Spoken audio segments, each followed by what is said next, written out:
the whole point of Fiverr to me, business development and productizing your services so that it's kind of like not necessarily like a one size fits all thing, because you can also set gig extras and you can make different packages. So you could do like, this is like the bare bones version of my service. This is like the mid tier. And then this is like the works. This is everything for a premium price. But you want to think about your services in a way that you can consistently deliver things without needing to do a lot of additional research or questioning.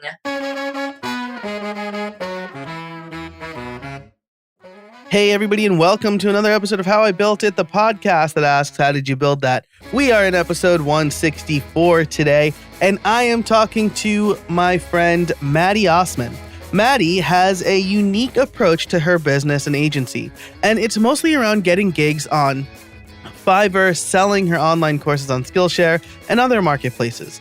When she first told me about this, I was blown away. I have not had good experience with the online course marketplaces like Udemy, and so they've kind of left a bad taste in my mouth. I didn't think that somebody living in the United States could make a good income off of Fiverr, and Maddy proved me wrong on all accounts. She offers fantastic advice on how you can get started too with both selling on Fiverr or other marketplaces, things to think about, and of course, the important rules you need to follow to make sure you stay in these marketplaces' good graces, which has helped her considerably. She's inspired me to start looking into some of this stuff, and I will certainly be more open to opportunities as they come across my inbox. So thank you to Maddy for that. Let's get into this episode, shall we? This episode is brought to you by Ahrefs. Ahrefs is an all-in-one SEO toolset that solves that problem. It gives you the tools you need to rank your website in Google and get tons of search traffic. As someone who struggles with what kind of content to create or what's ranking best in Google or really anything SEO related, Ahrefs has been instrumental in increasing traffic to my website. Over the holidays, I had my best quarter for affiliate income because Ahrefs showed me my most popular pages and topics, and I was able to optimize my content and my gift guides and update them accordingly. I would have never updated one of my gift guides because I didn't think it was that popular. Ahrefs actually showed me it is my most popular page. Ahrefs makes competitive analysis easy as well. Their tools show you how your competitors are getting traffic from Google and why. You can see the pages and content that send them the most search traffic, find out exactly the keywords they're ranking for, and which backlinks are helping them rank. From there, you can replicate or improve on their strategies. Now, as I said, I don't think I'm getting significant search traffic, so I use Ahrefs tools to help find topics worth creating pages or content for. I can easily see estimated search volumes and gauge traffic potential with their Keyword Explorer tool. It's been a fantastic addition to my toolkit. Just this morning, I learned that my everyday carry post has been popular. Lots of people are coming. So I think it's time to update that because it's 5 years old. If you want to gain a following or just improve traffic to your website, Ahrefs is the tool for you. You can get a 7-day trial for $7 over at ahrefs.com. That's ahrefs.com. for a 7-day trial for $7. And if you're anything like me, you'll be hooked. Again, that's ahrefs.com for a 7-day trial for $7. Before we get started, I want to tell you about a new or newly redesigned resource I have called the Podcast Workbook. 2020 is sure to change a lot of things, including the podcast landscape. If you want to start your own podcast, but you're not sure where to start, check out my free podcast workbook at podcastworkbook.com. It will give you everything you need step by step to launch your show with checklists and equipment and service recommendations. It's everything you need to get started. And it's newly redesigned, so it looks a lot better, it flows a lot better, and it answers some of the feedback and questions I got from people who have already started using it.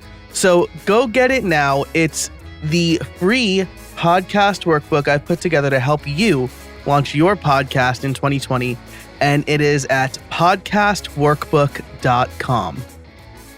Hey, everybody, and welcome to another episode of How I Built It, the podcast that asks, how did you build that? Today, my guest is a good friend of mine. Her name is Maddy Osman. She is an SEO content strategist at The Blogsmith. Maddy, how are you today? Definitely ready for a good podcast. And as I told you, going for a rehearsal dinner tasting later. So that's right. Super stoked for that. Yeah, awesome. Well, I'm happy that this is the appetizer to what will hopefully be a main course. We didn't plan that, friends and listeners. We didn't plan that. Today, we are talking about essentially diversifying your income as a freelancer or small business owner. And Maddy, I'm having you on the show because we're in a mastermind group together, and you talked about things like Skillshare and FIverr, which were not avenues that I've ever considered. So I'm curious to hear how you're using them and how it's helped your business. But first, why don't you tell people who you are and what you do? Sure. So like Joe was saying, I do SEO content creation at my own company. It's called The Blogsmith, and primarily work with WordPress brands. It's my favorite community. But also do some like technology content creation, and every once in a while I'll get some stuff out of left field. Like I used to do content for like a carpet cleaner, and I've done content for like a local emergency vet. So my process is such that I try to get in touch with the people on whatever client I'm working with's team to get whatever knowledge I'm missing, and then just help them by creating content, because most people don't want to do it and they don't have the patience for it. And some of them, just never really cared that much about spelling or grammar. So I'm happy to be that person for them. Awesome. And so you touched on an interesting point there already. And that's kind of like gathering that domain knowledge, right? I create tutorial videos for people, and if I don't already know the product, I have to go and learn the product. So it sounds like you kind of work with somebody closely on the team to learn the 5 best techniques for carpet cleaning or whatever, right? Yeah. So, I mean, in the WordPress world, it's definitely easier for me to sort of take the lead on a project and find whatever information I'm missing. And obviously the most direct way to find that answer is to go through the client. But if it's something like how to set up a certain plugin and, taking screenshots of that and sort of like documenting the process, it's usually something that I can cobble together on my own. But yeah, for things where it's like, that's definitely not something I ever studied.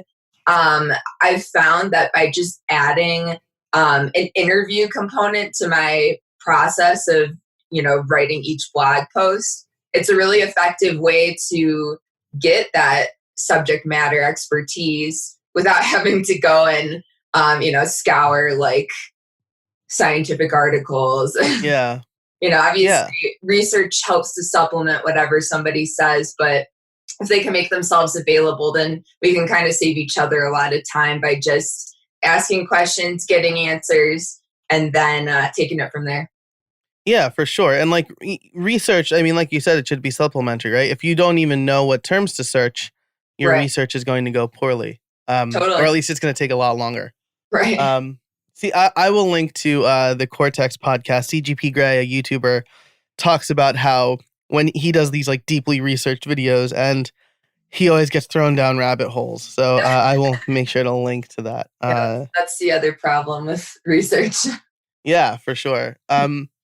Awesome. And so this is your company and you work with a lot of brands. And so first let's talk about, before we look at these other marketplaces, what is your primary way for getting clients, or what maybe was your primary way for getting clients? Mm-hmm. I would say now and maybe for the past year or two, the primary way I'm getting clients is a mix of word of mouth within the WordPress community, especially because I've found that if you do good work for one person, um, that's, decently connected in the WordPress community, that they talk to their friends. And I'm extremely grateful to have had the opportunity to work with a lot of just like awesome clients who I would also consider friends. And so that's been a big thing. I think that's something that's kind of special and unique to this community, that Yeah. we're all kind of looking out for each other and we all reward good work, and are even like willing to pay a premium for it, because I wouldn't say that my services are cheap by any means. Yeah. So, and just like, especially in this community, there's a lot of like independent workers, small companies. And so it's easy to take something like content and say, that's not something we're going to spend money on, or, that's not something we're going to spend that much money on. But I think that people in the WordPress community, technology in general, like any sort of like SaaS tool, they realize that if they're not communicating their message well to customers, then they're just not going to make any sales. So Yeah. Yeah. part of it is Absolutely. just like deconstructing the developer speak into like a public facing, customer facing way. So that's been a big thing. And then really the other thing that transcends the WordPress industry is the fact that when I'm writing, I get a byline. And so people know who's the person who wrote it, as well as where they can go to find more information about me and my services. And throughout the years, I've kind of optimized my website to be leading people directly towards my services and just focusing, on SEO content specifically, and just trying to proactively answer any questions that people might have, up to and including how much do these services cost, because I found that just by being upfront about everything, it kind of saves everybody time if we're not in the same ballpark in terms of budget. So yeah, it's like a mix of people I know, outlets I write for, and then just being really purposeful with my website so that it can help me to make sales even when, I'm not jumping on calls with people.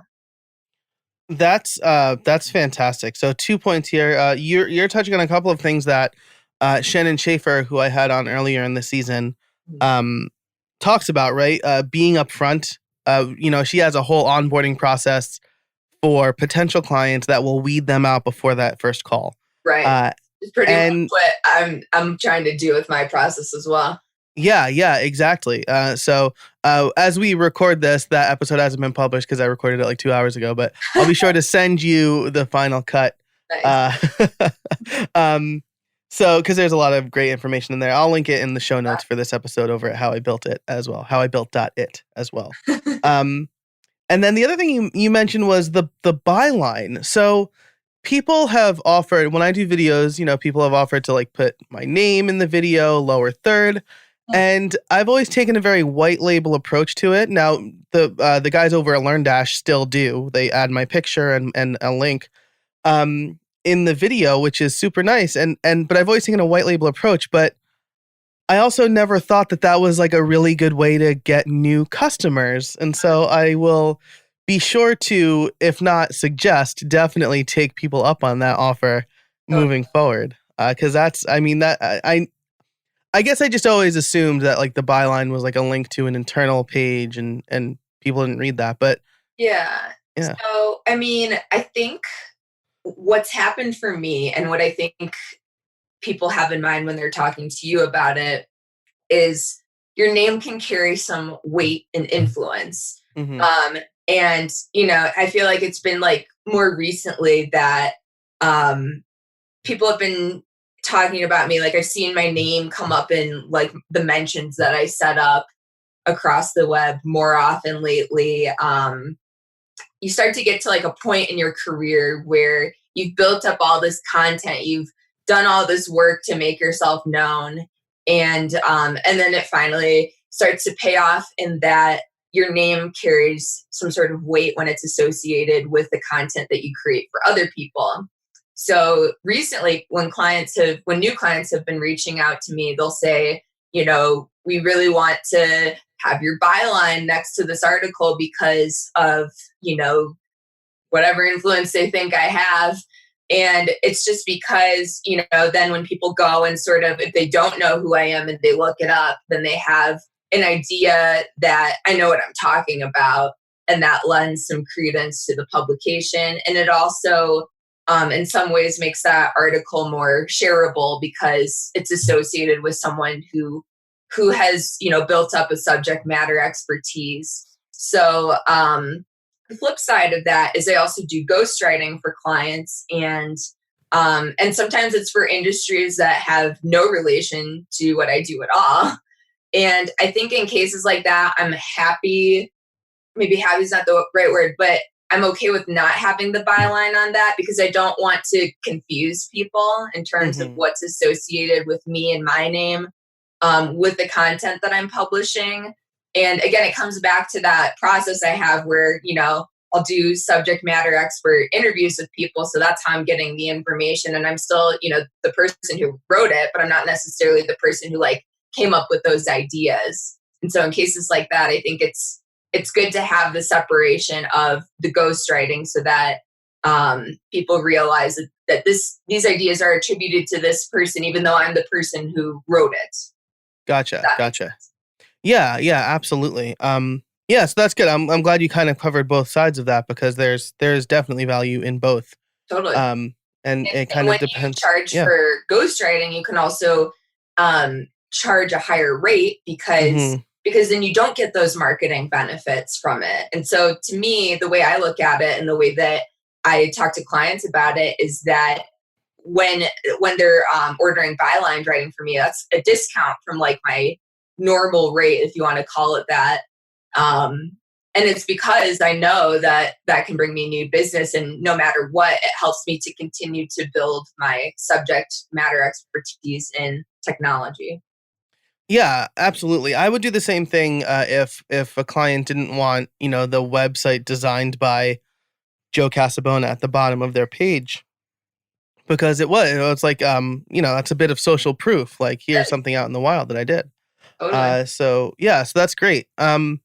So you you get clients from word of mouth, through the byline and things like that. But then you also have yourself on these other marketplaces, like primarily, it seems like based on our previous conversations, primarily Fiverr, but you also have stuff on Skillshare. Can you talk a little bit about that? Sure. So, we'll start with Skillshare because I think it's a little simpler to explain, and I have less experience with it. I can't remember what drew me to Skillshare initially. They might have reached out. I can't recall, but I do know that when I started with them, they had a teacher challenge, and they do these all the time where they're just trying to incentivize new teachers to come onto the platform and create their first class. And so I created my first class, and it either inspired or was inspired by a topic I did for WordCamp Denver. And it was called How to Write a Kick-Ass Blog Post, and still is my most popular class to date. It has almost 1,000 students at this point. And the reason that I even continued to be involved on Skillshare is because during that teacher challenge, they ended up featuring that class in their marketplace, where it came up in the first results for the blogging category, something like that. It was a specific category that was related. And that helped me to get an early boost in terms of students and then followers, because it's kind of different. Each class is students, but your account can have followers. And so it gave me an early boost in really both those regards. And then I started doing more classes. And so, it kind of carries over from the classes you did before. People get pinged if they're following you that you have new classes. And it also helps people to see the different areas of expertise you have, or the different sides and approaches you take to the same sort of topics. what was I gonna say? So yeah, that was kind of like the early involvement that I had for Skillshare, and it just kind of like blew up from there. And then I created a bunch of different classes, and honestly, most of the classes that I do on Skillshare are speaking topics that I'm doing for something else. So for me, like one of the main reasons that I'm effective with Skillshare is because I'm repurposing content that I've already created, or I'm creating it for Skillshare and then it has an application elsewhere that I've probably already planned for. So that's the big thing with Skillshare. And then with Fiverr, I was initially drawn to the marketplace because my mentor at the time, who was also like my first big client, had told me that it worked for him to generate new social media clients for his business. And so he gave me his best practices. He was very methodological. How do you say that word? Methodical. There it is. I was trying to like visualize it in my head and I couldn't get letters. That's bad for a writer. But so that's what you have Grammarly for, right? And that's the thing. You always have to have a grammar checker if you're a writer, because your brain just like it messes up and it's like, what is that? Yeah. Anyway. As a quick sidebar, I'm like the absolute worst at proofing my own stuff. Like I publish my blog posts and then like, sure enough, within an hour, I can always count on my friend Sal to like DM me and be like, you have a typo here. I'm like, thank you, Sal. Yeah, we're blind to our own mistakes because we're so used to our own writing and how it looks. Right. So anyway, so you had a mentor, right, who was very methodical. He was very purposeful in everything he did. And so I took those principles to design my own gigs. And yeah, so basically I've been on the platform since I think June 2016, something like that. And it wasn't until probably this year that I started making like real money on it. I wouldn't say that any of the other years were wasted. Like I was still, here's the thing that everybody needs to know. It's that Fiverr doesn't require you to start your services at $5 anymore. And none of my services start at $5. Gotcha. Yeah. So in order to make money, you have to be thinking about how much you would make off the platform, but also Fiverr charges a 20% fee for anything that you bill through their platform. So you have to make enough to kind of make it worth it in regards to that specifically. But yeah, so I've just been trying to be consistent over the years. The way that you level up is by having good metrics in terms of how you communicate with customers, things like on-time delivery, things like completing orders instead of canceling them, and getting as many 5-star reviews as you can. And by just being essentially a good communicator and sort of playing the game on Fiverr, eventually the consistency will pay off in terms of these higher distinctions. So right now I'm a top rated seller, which just means that I've maxed out all the seller levels. And It gives me some preferential terms in terms of payouts. Like usually it's like a 14-day payout for a completed order to clear, but for me it's a 7-day. And it also helps me with like preferential placement and search and things like that. So having tenure is like a good thing on Fiverr. And obviously if you're just starting today, it's going to take you a while to be successful. But the other side of the coin is they have a pro marketplace, which you don't have to have tenure on Fiverr for. You just have to be essentially known outside the platform for what you do. So that's like a quicker way to better earnings if you have worked to sort of establish an image for yourself in your industry. Gotcha. It's where those bylines probably come in handy, right? You have like a portfolio or social proof. Okay, cool. So we covered a lot of ground there. I want to jump back to Skillshare for a moment because I'm looking at it and I'm now considering it. It looks like you're good for you, honestly. Yeah, I mean, it sounds like so here's the thing, a little backstory. Longtime listeners probably already know this story. But I did a course for Udemy and Udemy like promised the world. me the world. But then didn't tell me how to play the game. Brad Hussey later told me how to play the game, but I was already like a lover scorned by this point. And so I wrote off all of these platforms that are like, make the course and then we'll pay you. Right. So instead of being like paid up front or a royalty based thing. And like I put a lot of effort into that course because that's how I make courses. So with your how to write a kick-ass blog post course, it's about an hour. It's an hour and 12 minutes. Mm-hmm. How long did it take you to make that course? It looks like you're mostly like talking in front of the camera. It's almost like you're giving a talk. Is that right? That's how I do it. Okay. And so a couple of things to keep in mind. First of all, is that Skillshare recommends that all classes are somewhere around an hour. It could be less too. It could be a half-hour class. It could be a 15-minute class. I think that my sweet spot is like 60 minutes, almost exactly. Okay. The whole point of Skillshare is really that it's like bite size. It's like I want to learn. I want to know what I need to know about this topic specifically. Yeah. And that is a trend that we're seeing in the online space. Like just in time learning is what Chris Badgett from Lifter calls it. Like people are Googling a question and they want a course that essentially answers that question. Right. So that's a good way to think about coming up with course topics for Skillshare. I probably spent like an ungodly amount of time on that class because it was my first. Okay, so another point to keep in mind with Skillshare, they like varied visuals. So it's okay to do like what I did with the talking over slides. An interesting thing they told me is that they don't necessarily want you to be a talking head in the corner of your slides, but they do like when you're a talking head in general. Right. Yeah. So you gotta be thinking about how you can mix up your visuals because at the end of the day, Skillshare is really for like creatives and like artists.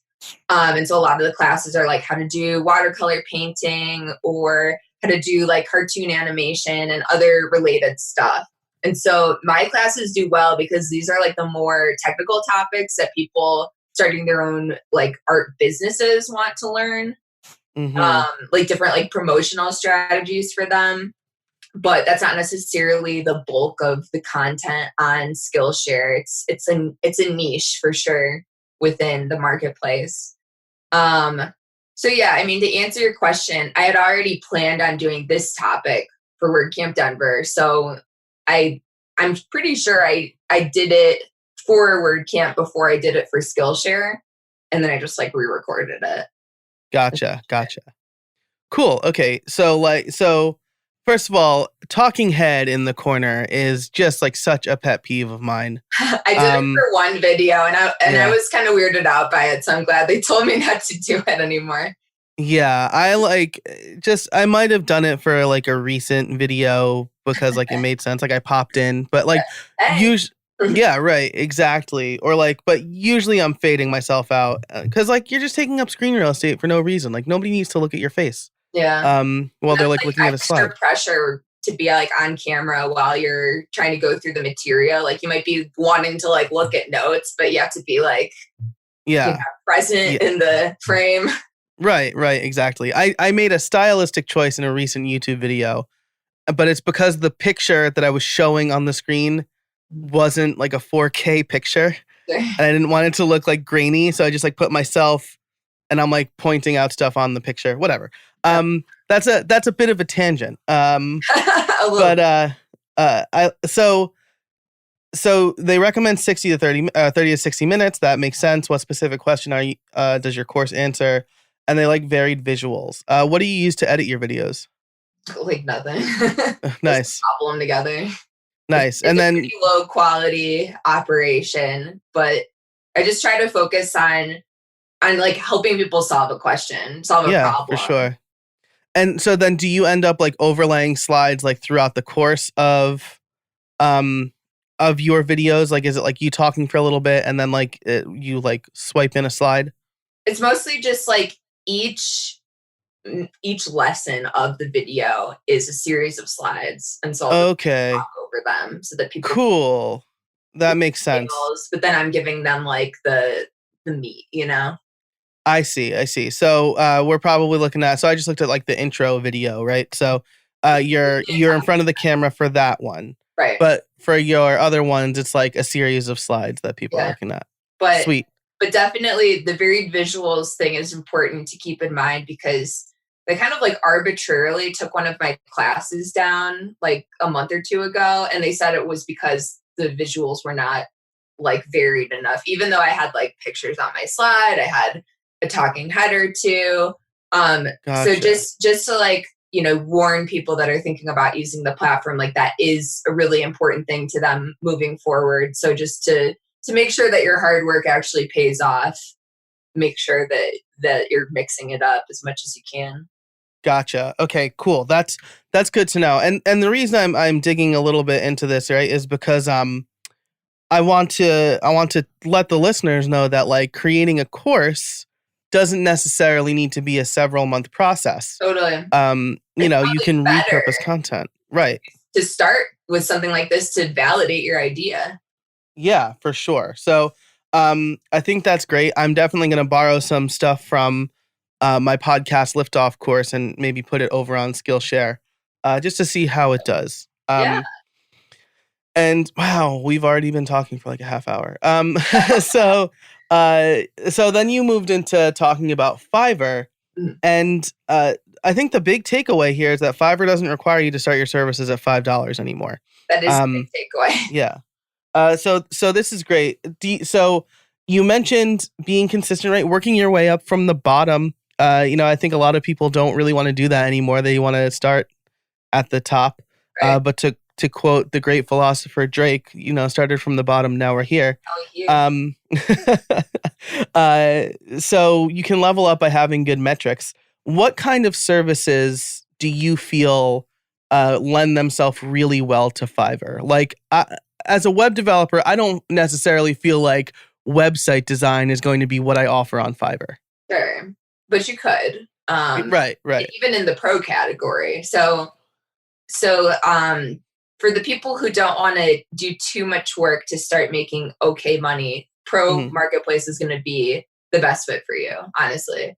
And you can still I feel like, I guess I'm not totally sure, but it seems to me that if you did that and you kept your metrics good and you fit all the other requirements for a top rated seller, that you could still, also be a top rated seller starting from pro.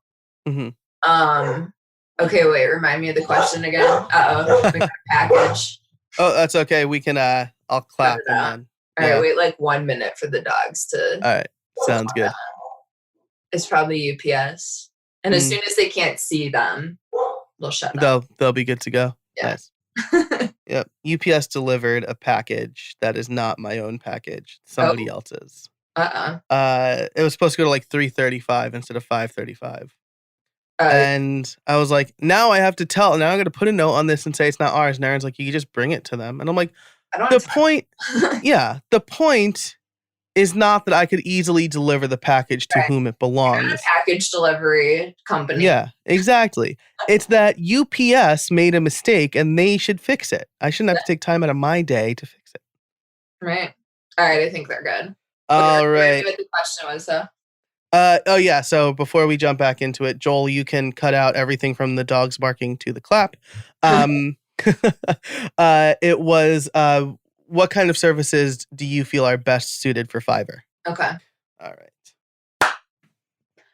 So other services to consider besides possibly website design. The only problem with like a multi-step service is like website design where you have to get feedback is that one of the metrics you're judged on in Fiverr is on-time delivery. And you can technically deliver an order and then a customer can request modifications. And so that, them requesting modifications wouldn't affect your on-time delivery. It kind of resets the clock. In a sense, yeah. But it also makes it so that if someone requests modifications and, you don't deliver again in a timely manner, that they could cancel the order.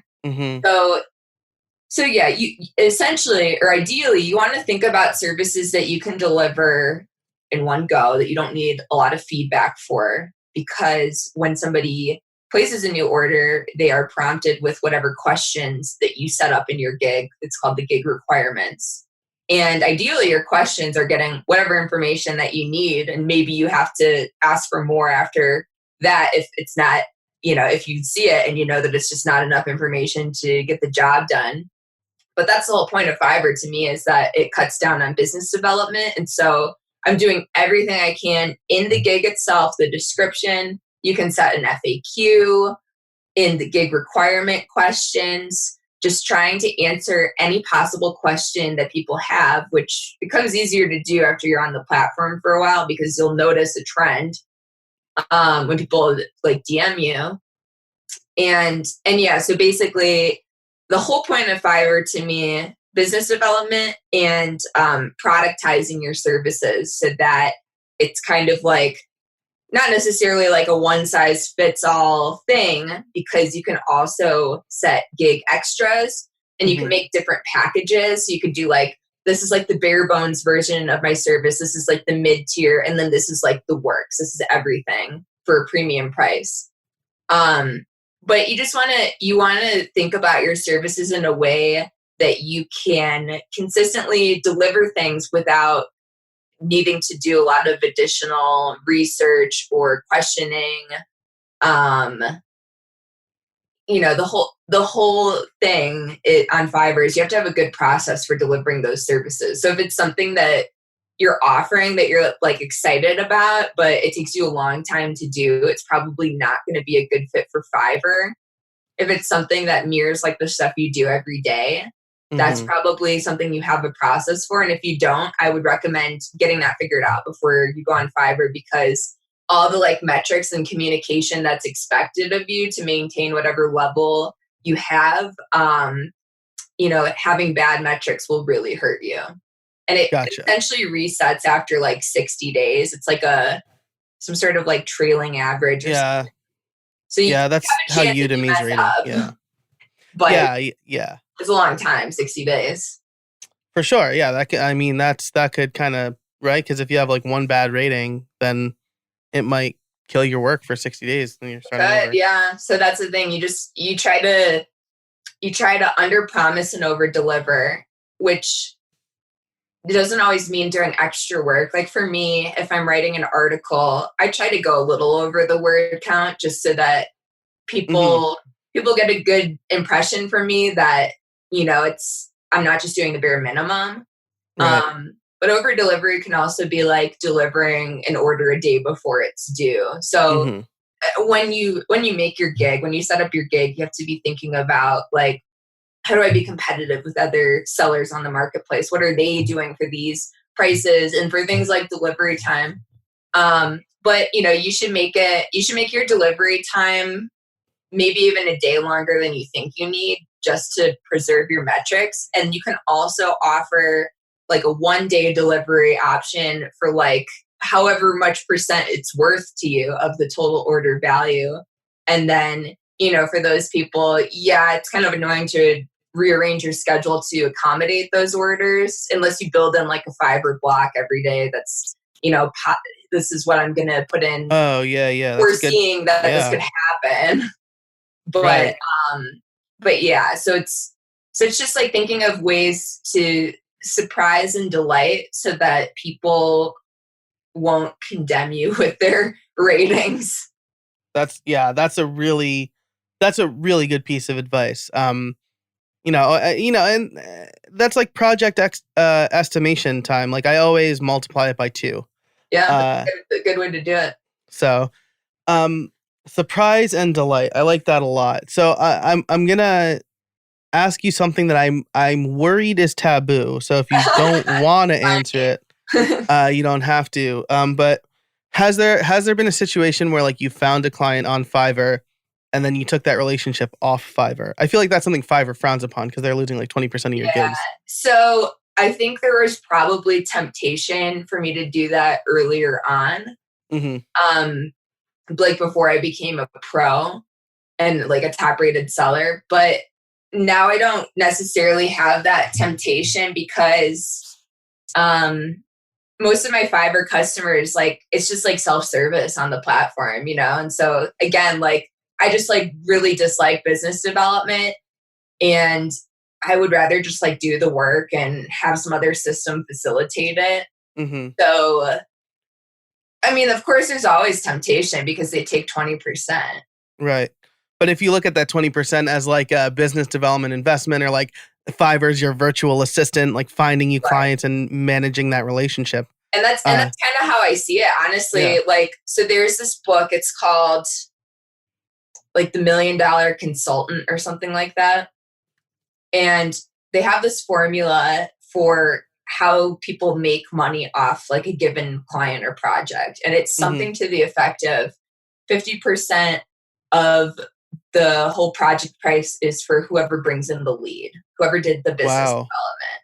And then it's like, I always mess this up. It's between 30 and 20%. One of those goes to the person who does the work, and one of those goes to the person whose processes were used to do the work, or the company or whatever. Gotcha. And so if you think about it from that perspective, and if you think about it compared to other freelance marketplaces, it's not unreasonable, the 20%. Yeah. It's something that you can use as a tax deduction because that's a cost of doing business. I would say that I wish it kind of scaled as you moved up the platform. So it's like now that I'm doing pro orders, more orders, because by nature of me coming up more in search, it would be nice to be rewarded for my seniority and for all the work that I've done up until this point. Right. It would also be nice. My main beef with Fiverr is that they always side with the customer in an issue with an order. And to some extent, I get it. I get publicly siding with the customer. I mean, that's what I would do in my own business. But what I don't understand is when it's very clear that a customer is taking advantage of me, and I did the work that was promised exactly as, written, that they should still compensate me. They can refund the customer if they want, but it shouldn't come out of whatever that order was supposed to go to me. Right. Yeah, that's really interesting. I will say, so like, to Fiverr's credit, most of the customers, 99% of the customers I work with are amazing. They tip me on top of the order value because they're very happy with the work that I do. They're, very like awesome to talk to, like genuinely great human beings. If I ever have to like deliver an order late, like, people are so cool, and like, as long as you just explain things to them and are a good communicator, they'll be a good customer.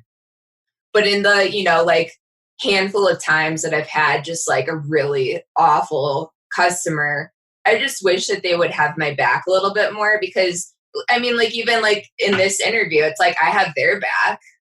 Yeah, right. Absolutely. I feel the same way about, this is what like soured me on Udemy, because I think that Udemy is way worse than what you're describing at Fiverr, right? But like Udemy, it's like they'll do whatever they need to do to get more new students, usually at the expense of the author, of the course creator. And so like, it's like unfair to bite the hand of the people who are doing the work for you or whatever. So, but in any case, this is not a dump on Udemy Fest. This is today. That'll be like a bonus episode. Today's episode is brought to you by Smile and their product, Text Expander. Save time typing and boost your productivity with Text Expander. I'm all about automation, and Text Expander is a great way to get started with automation.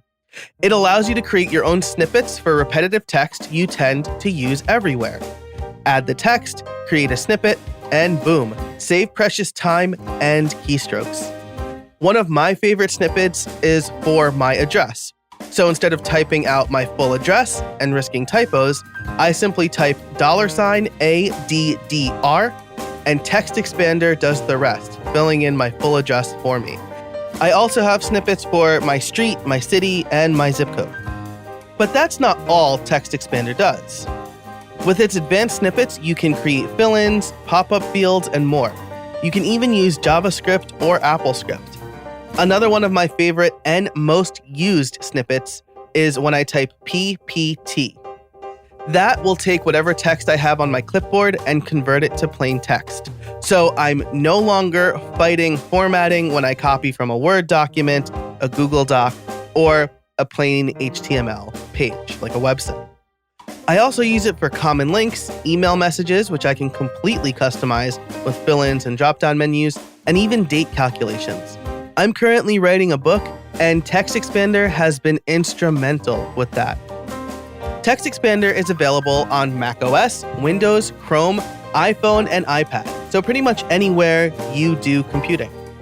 If you've been curious about trying Text Expander or automation in general, now's the time. As a listener, you can get 20% off your first year. Just visit textexpander.com/podcast and let them know How I Built It sent you. That's textexpander.com/podcast for 20% off your first year. And now, back to the show.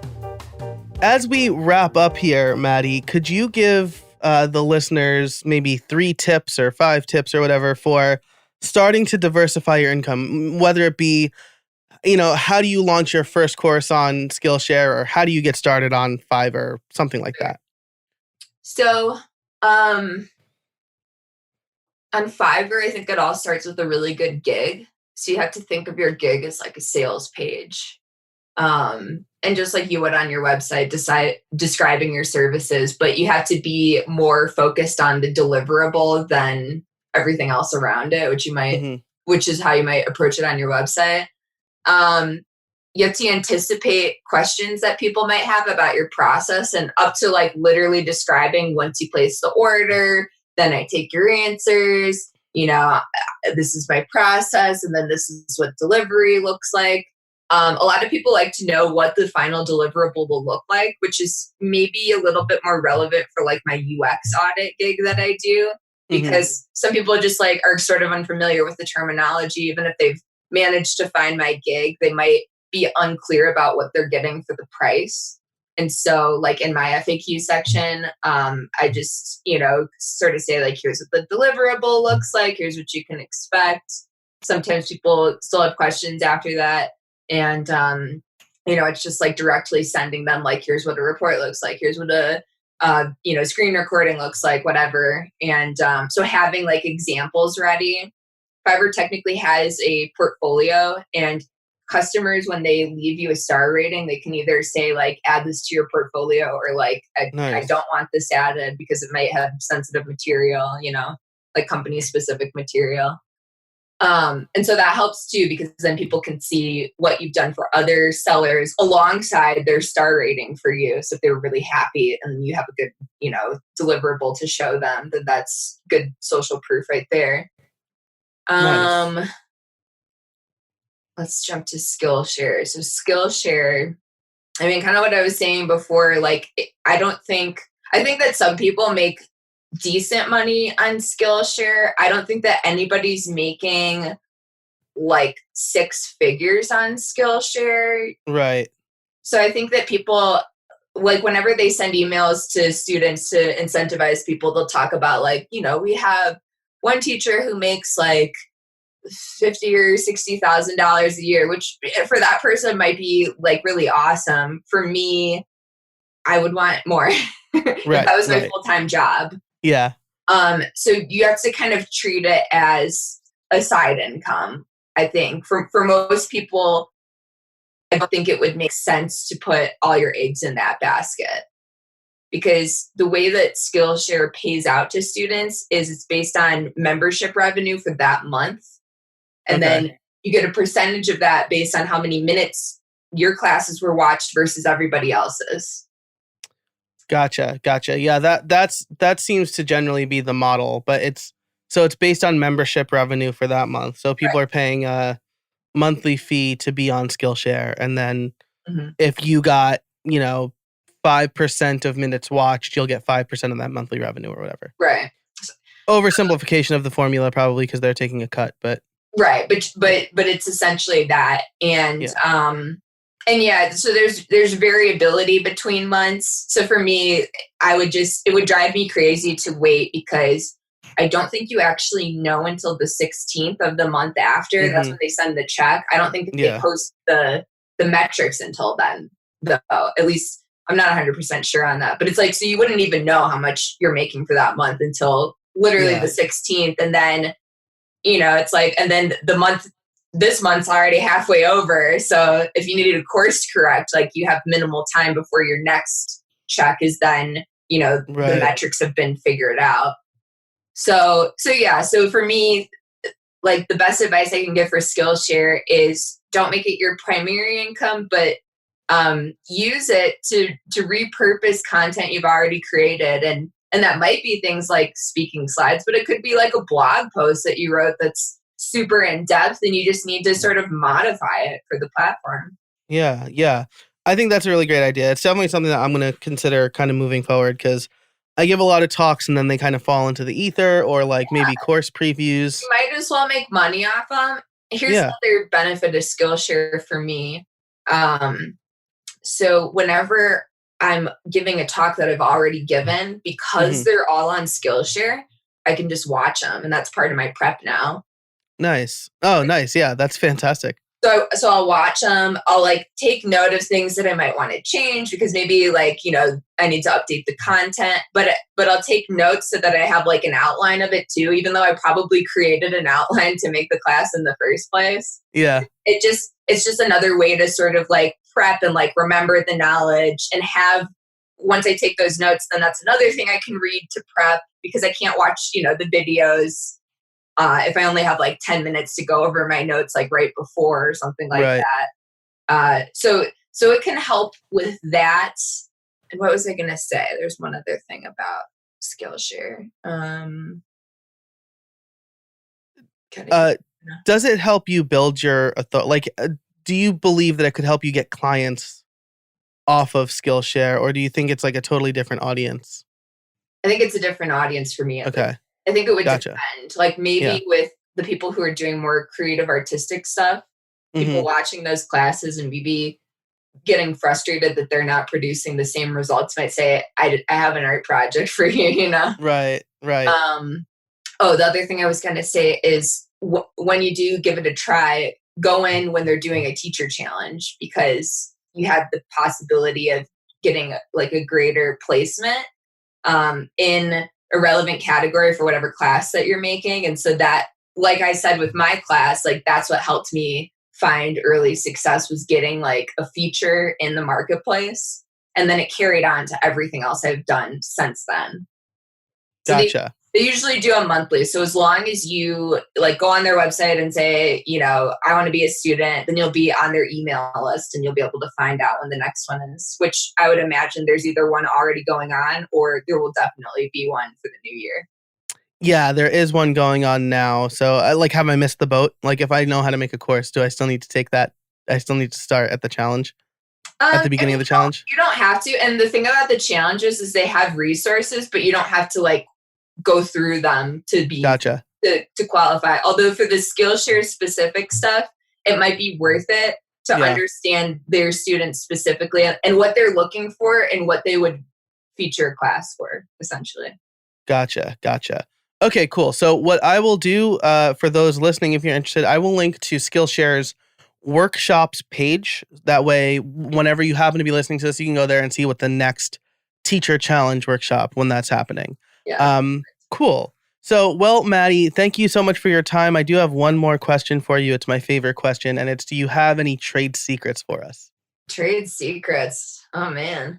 Let's see. In terms of one of these things or SEO content writing? Anything that you think will be helpful to the listeners.